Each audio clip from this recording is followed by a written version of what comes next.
Hi guys, welcome back to my channel. If you are new here, hi, I'm Alicia. I own a crochet boutique called Awestruck Crochet, and I'm super excited to bring you along to my first fall market. Today is September 7th, and from now until November, I have a market almost every single week leading up until Christmas. So if you like to follow along with my market prep journey and my markets, be sure to like and subscribe so you don't miss any future videos. And last week I already showed you my mock setup for this market, so I'm just gonna go ahead and show you what my booth looks like. I changed just a little bit of things. I did not record doing the setup process because it was so hot, and by the time I unloaded my car, I only had about an hour to set up. And if you are a vlogger, you know that recording your setup takes just about as long as it does to set up. And so I didn't want to use that extra time figuring out my camera and stuff, so I just went ahead and set up. So I will just show you what my booth looks like and how the market goes, and I can't wait for you to watch this vlog. Let's go ahead and go to my booth. Okay, here is my booth.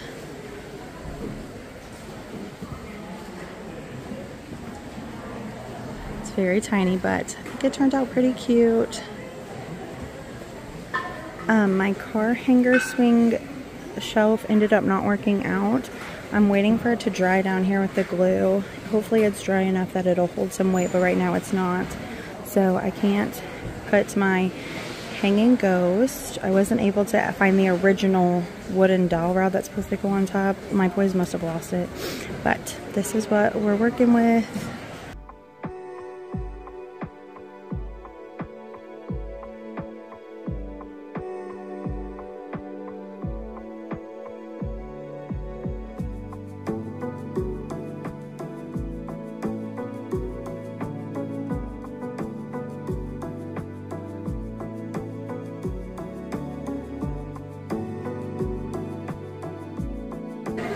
Okay, my first sale of the day was a little blue elephant.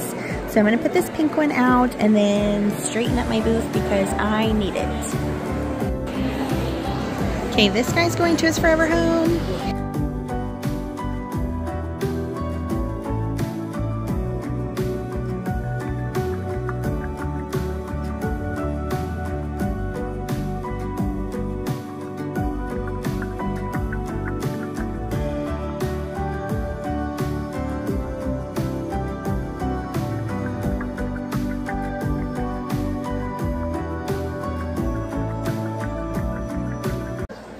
Okay, I got an Etsy sale, so I'm going to go ahead and pull a couple of those items from my booth market so that I can ship those out very quickly.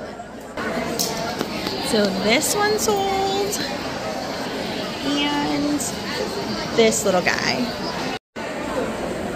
Here are the two little cow cuties that are going home from Etsy.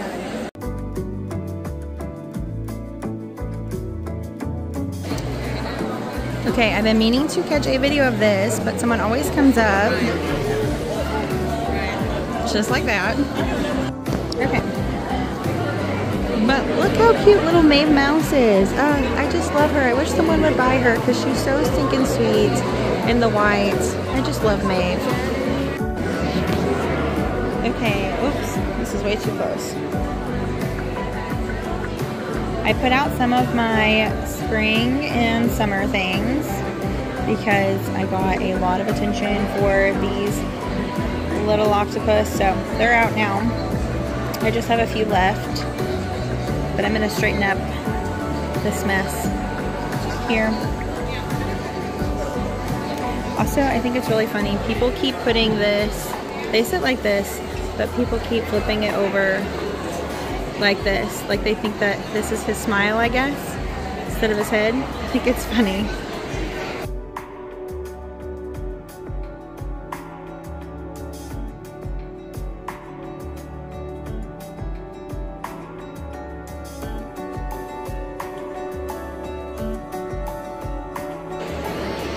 Okay, all my chickens have sold, so I'm gonna put more out and maybe put a few more hatching chicks out.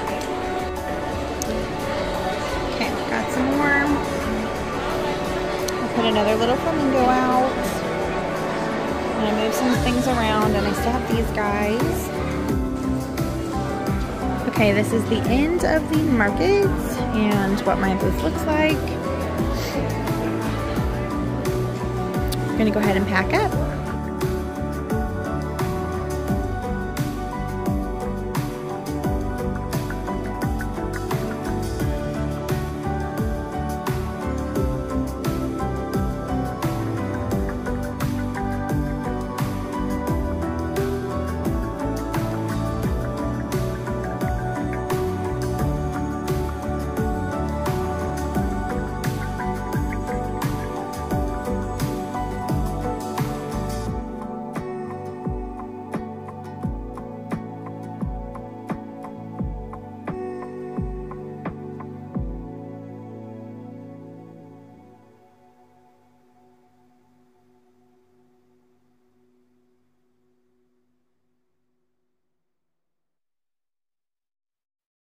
Hi guys, okay, it is a couple of days after the market and I wanted to do the rundown with you of how the market went. And so I have my notebook here. I'm going to talk about overall how much I made, what were my top sellers, and then overall what sold all together, so you can kind of see like what sold for me. Last year when I did this market, I made just a little bit over $1,000, and this year was fairly close to that. So we'll just hop right into it. My top sellers for this year were the Mabel chickens and the hatching chicks, the snugglers, and the mini bees or the candy corn bees that I made, the mini chubby flamingos, the ghost on the swing, and the 0 to 3 month beanies. So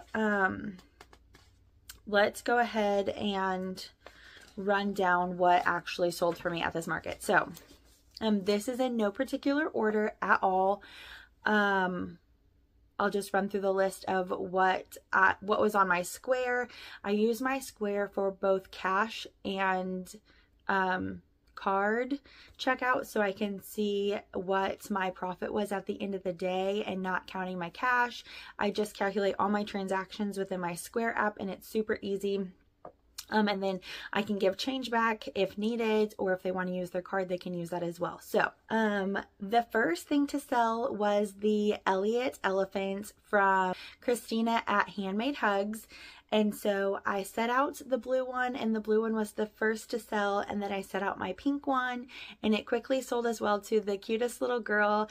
I think that was my favorite moment, just seeing all the little kids snuggle their snugglers or stuffed animals and walk away. I had several little bitties do that, and it's so sweet to see. It's honestly, it melts my heart. And so I love seeing that little clip that I showed you guys with the little girl and the pink elephant. Just so sweet. So I sold 2 of those elephants for $32 each. Then I sold 8 Mabel chickens. Yeah, I sold 5 of them for $18, and then I had someone who wanted to purchase 3 of them in a set, and they asked me if I could do a discount. I don't usually do discounts, but if they were going to spend 3 Mabel chickens, then I just bumped it down to the price that they used to be before I raised the prices, and so that made them $15 each. I used to sell my Mabel chickens at $15 each, and then I just could not keep them in stock, and so I raised them to $18 each. And so it definitely was a deal steal for that person who was buying 3, but it was kind of almost a similar price for me if I didn't raise the Mabel chickens. So I sold 3 of the 8. So I sold 8 chickens total. 5 of them sold for $18, and then 3 of them sold for $15 each. I sold 3 of the hatching chicks for $18 each. I sold 7 of the candy corn bees for $8 each. I sold 3 of the chubby flamingos for $18 each, and it's really interesting because I've had these flamingos since April, and I've sold either 1... I think overall for the whole season I made 9. My daughter kept 1, and so I still had 8 flamingos, and they've kind of sold here and there at other markets. So this was the market that sold the most of them. I originally didn't actually I did have them set out. I set out one and then it sold, and so I just refilled another one in its place, and then it sold again, and I was like, hey, what the heck, let's set out the third one, and then it sold too. So that was really cool to see finally all of the chubby flamingos go. I made 5 of the ghosties on a swing and they all sold. So I sold them for $10 each. I sold 2 of the 0 to 3 month beanies for $25 each. I sold 1 of the Highland cow snugglers for $46. I sold the buck snuggler. I think I had told you guys before that many people had asked for a buck snuggler, and this was my first time putting one out. I used the pattern Delilah and Darby from BK Crochet, and it was like one of the second items to sell from my items in my inventory at the market. So it was fun to see the buck go. I sold it for $45. The Sugar Skull Snuggler sold for $45. I sold my Last Bitty Horse for $40. I sold the Bitty Pig for $30. I sold 1 Mallard Snuggler for $40. And the Snuggler was carried around also by another little bitty, and so another shopper had come up to me and asked like if I had any more Snugglers, because they were pretty sure that they got it from me, and they saw several other people walking around with their crocheted Snugglers, but they really liked the Mallard. But unfortunately I only had 1 Mallard with me that day, and it had sold to that little girl, and so I did not have a Snuggler to give her for the Mallard that she was looking for, but I did give her my business card and let her know that she could shop them on my Etsy shop. I sold 2 small pumpkins for $15 each. I sold 2 of the Bitty Bats for $14. I sold 1 medium pumpkin for $24. I sold 1 of the Chubby Safari Buddies. It was the lion for $22. I sold 2 of the mini ghosts for $10. I sold 1 of the baby booties for $16. I sold 1 of the bitty cactus for $16. I sold 1 of the Frankie Poppets for $14. I sold 1 of the mini possums for $14. I sold 1 of the Auto Octopus for $8. I sold 2 scrunchies for $4. I sold 1 of the lip balm and keychain for $8. I sold 1 tiny turtle for $8, and my daughter sells bracelets, and she is able to sell 1 of her bracelets for $4. So that gave us a total of, total without taxes, I collected $957. The total collected with tax was $1,032.20.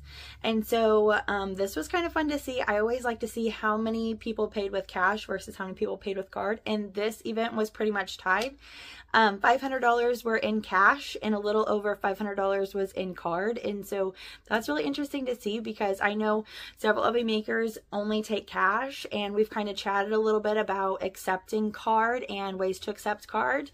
And I accept card at my markets with the Square app and little Square reader. You literally sign up for free. They give it to you. Like, it's not a monthly thing that you have to pay. You sign up with an email account, create an account. The little reader that they give you is free if that's the one that you pick. If you pick the free version, there's updated versions ones and you can pay for those. But I picked the free version. It like plugs into my phone. All I had to do was pay for shipping.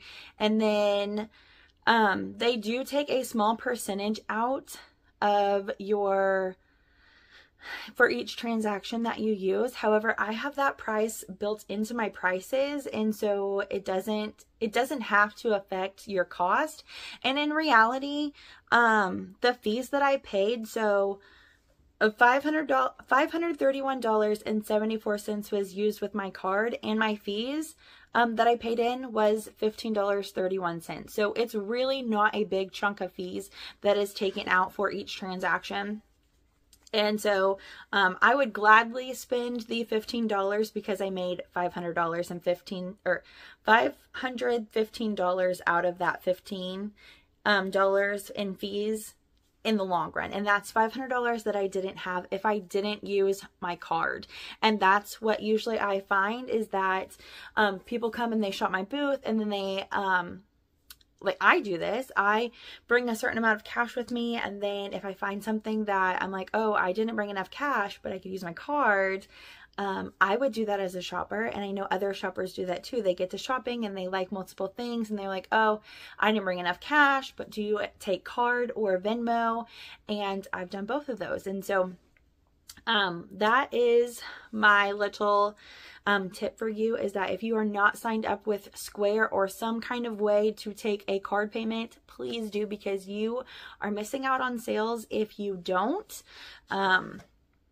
But that is how the market went. I think what I was most surprised about with this market was that last year a lot of Halloween items sold. Like, I don't think I had any Halloween items after this market last year, and then this market this year I had quite a few Halloween items, so I'm not quite for sure why that was. I also think I need to label on my Frankie Poppet that he is a poppet, because people were really confused with how he should stand. I think I showed you in the clip how people kept toppling him over where his head was on the bottom. His head was flipped around instead of him popping up like a mushroom would.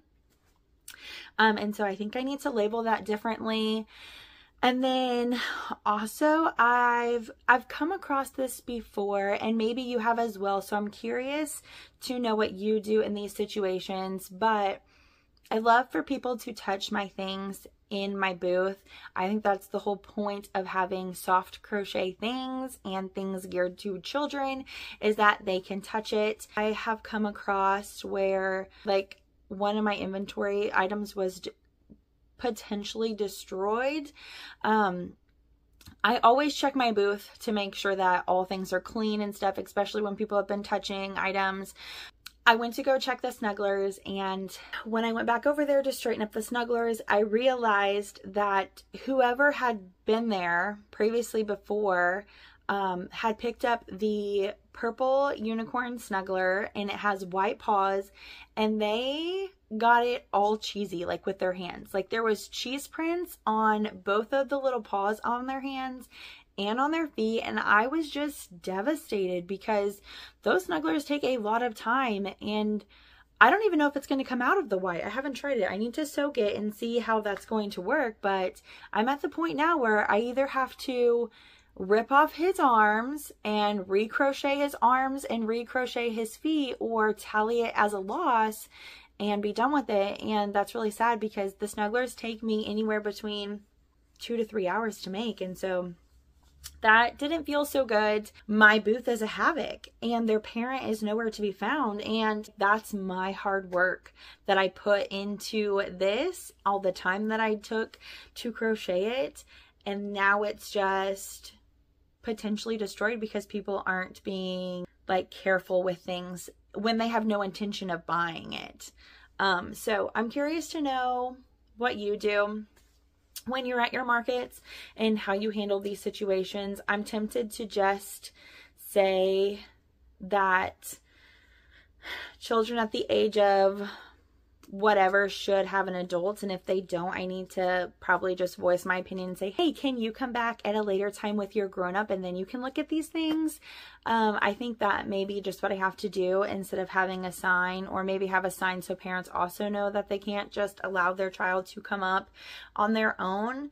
I don't like to be like that, but at the same time, this is what happened at this market, and then I'll talk to you guys about it again in next week's vlog for the last market, because I was a little devastated, honestly. So I would love to know your feedback in the comments, how you would handle something like that, or what you do proactively already in your booth.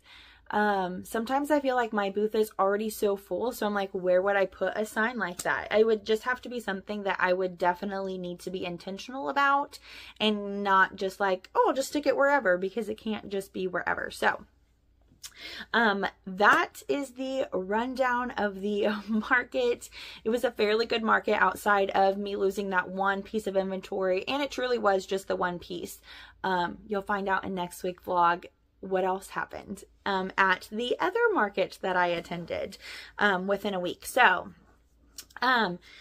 thank you so much for listening to me ramble towards the end. I really appreciate you guys, and I do truly read all of your comments. I love hearing what you have to say, and just helping out another crocheter in your community. I hope that you found this vlog helpful, and I know so many people have saved the reel of this market when I posted it on my Instagram, and you guys were looking for market booth inspiration. And so I hope that this kind of gives you a little bit of market booth inspiration and what sold for me.